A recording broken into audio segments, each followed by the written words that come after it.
I would ask her if she went to visit her friend Matthew yet, because I know she hasn't seen him in a while. Welcome to MsMojo, and today we're untucking some of the juiciest secrets about the queen of drag herself, RuPaul, straight from the mouths of the queens and crew who have worked with her behind the scenes. I was there for you as the person who was going to keep their mouth shut. You've written 2 books, and that's all you could write to me? Art Simone. Drag Race is full of surprises, but one thing the queens can count on in pretty much every regular episode is the Ru Mail, the cheeky video where RuPaul teases the week's maxi challenge. My queens, time to spread your charisma, uniqueness, nerve, and talent. Because if you can't sell yourself, how in the hell you gonna sell something else? These segments typically feature RuPaul in full drag, but as Tatiana once said, "What you see isn't always the truth." According to Drag Race Down Under Season 1 finalist Art Simone, RuPaul actually appeared in the Ru Mail videos out of drag during her season. And sometimes, she didn't even appear at all. Sometimes they just make you react to a blank screen. Oh no! I've told this story before, but all of our RuPaul videos for the first chunk were her out of drag, just in a tracksuit, because they hadn't been able to film them yet. While that reportedly changed in later seasons, RuPaul became even more absent from the Down Under franchise by its 4th season, when she handed over all hosting duties to Michelle Visage. It's my pleasure to introduce the new host of Drag Race Down Under. My best Judy and a drag queen's best friend, Michelle Visage.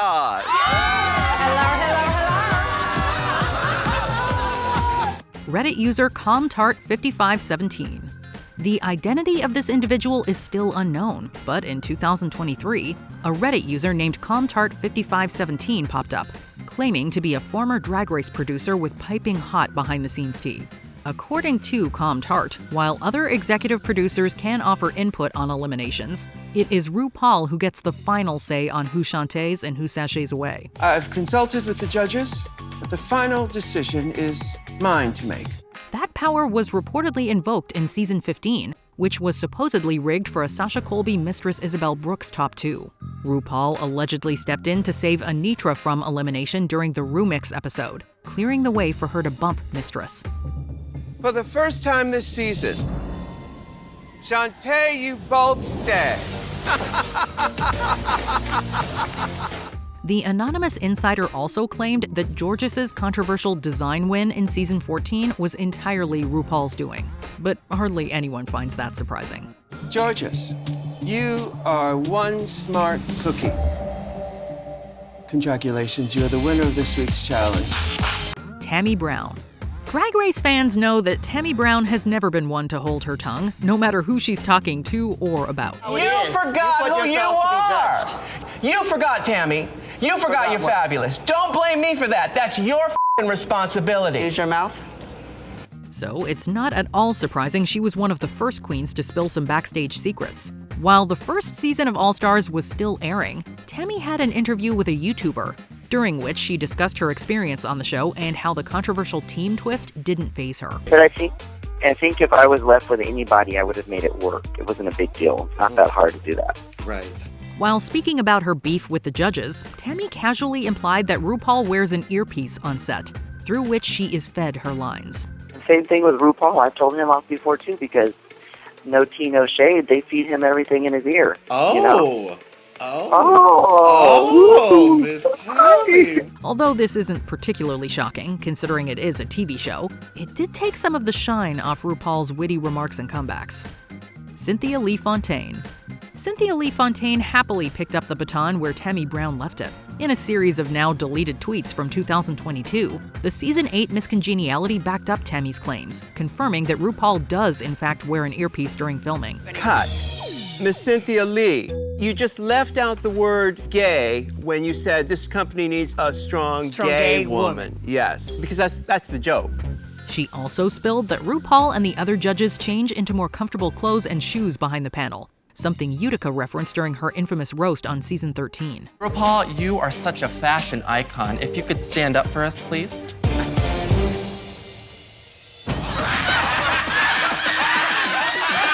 Additionally, Cynthia claimed that the judges typically have iPads in front of them while the queens walk the runway.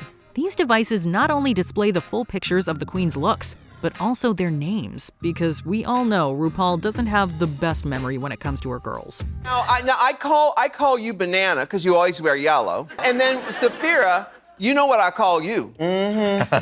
Manila Luzon.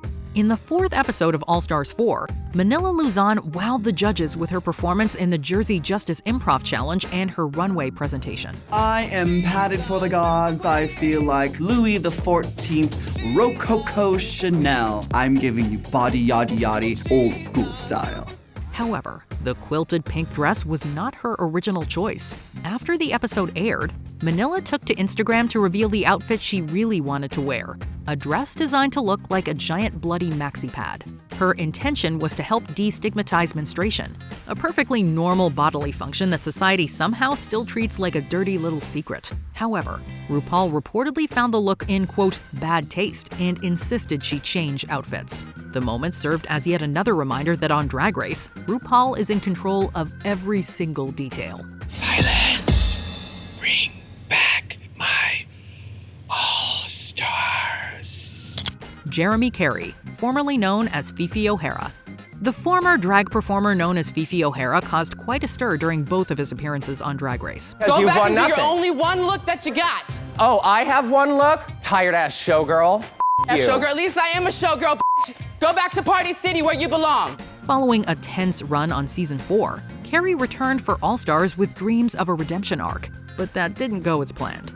He butted heads with multiple queens, particularly Alyssa Edwards, and felt that he was once again cast as the villain of the season. These are my opinions. So why couldn't you say that to me, though? I didn't need to. You're that girl I knew you were. You know what? You're looking foolish by sitting there acting like a child. So you can do that, and that'll be cute. I'm done.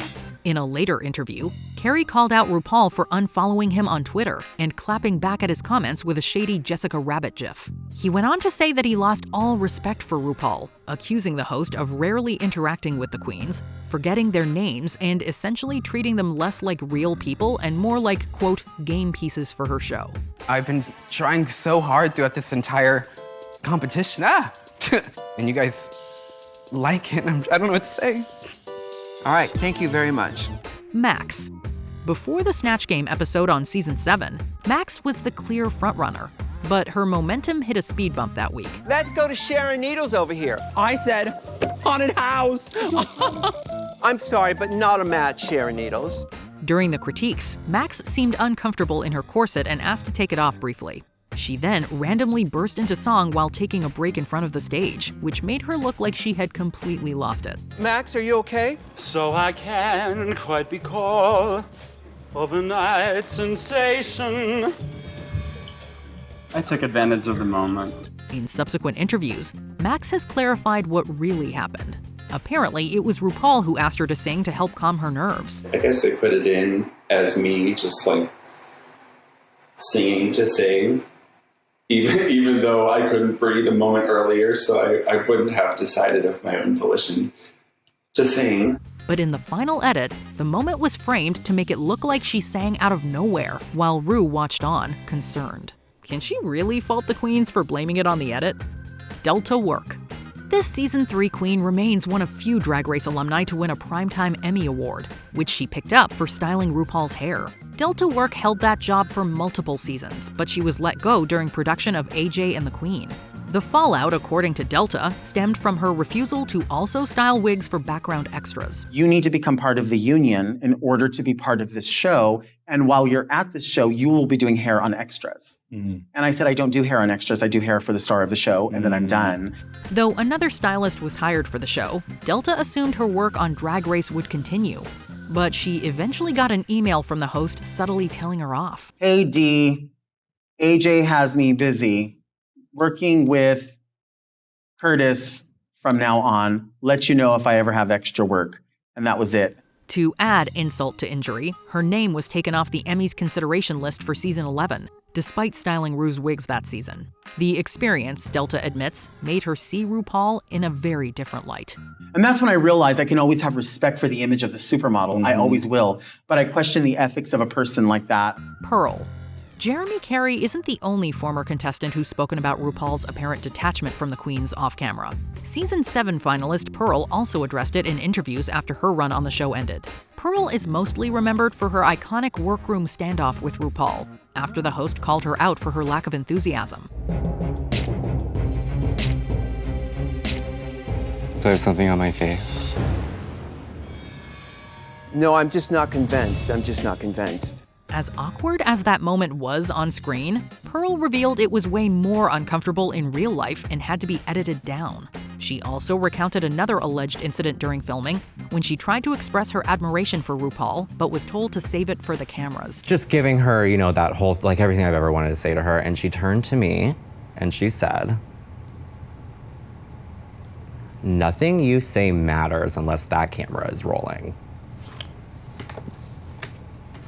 According to Pearl, that was the moment she mentally checked out from the competition. And that is the reason why I had 1 foot in, 1 foot out the entire time I was on that show. Before we continue, be sure to subscribe to our channel and ring the bell to get notified about our latest videos. You have the option to be notified for occasional videos or all of them. If you're on your phone, make sure you go into your settings and switch on notifications. Willam. Your actions have consequences, and I'm afraid you leave me no choice. Willam, I have to ask you to leave the competition immediately. Ever since she was unceremoniously disqualified from season 4, Willam has made it her job to be a constant thorn in the side of RuPaul and World of Wonder.